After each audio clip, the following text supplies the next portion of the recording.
Bollywood superstar Salman Khan অভিনীত cinema মাতৃভূমি ১৭ April মুক্তির কথা থাকলেও তা স্থগিত রয়েছে। সিনেমার আগের নাম ছিল ব্যাটল অব গালওয়ান। পরবর্তীতে এর নাম পরিবর্তন করে রাখা হয় মাতৃভূমি।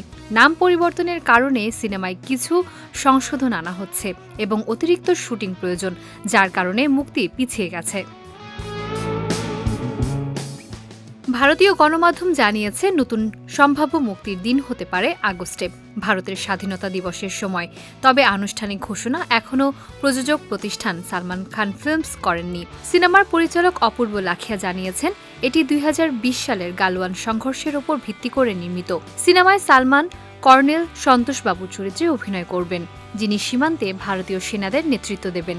গুরুত্বপূর্ণ চরিত্রে রয়েছেন চিত্রাঙ্গদা সিং, অভিলাষ চৌধুরী এবং অঙ্কুর ভাটিয়া। সালমান ১৮ এপ্রিল থেকে মুম্বাইয়ে শুরু করতে যাচ্ছেন তার পরবর্তী সিনেমা SVC63 এর শুটিং। এটি অ্যাকশন ড্রামা ঘরানার এবং প্রযোজনা করছেন দিল রাজু।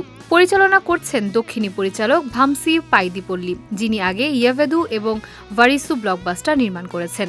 এতে সালমানের বিপরীতে অভিনয় করবেন জনপ্রিয় অভিনেত্রী নয়নতারা। গুরুত্বপূর্ণ চরিত্রে রয়েছেন অনিল কাপুর ও অরবিন্দ স্বামী। সিনেমার লক্ষ্য মুক্তি ২০২৭ সালের ঈদে।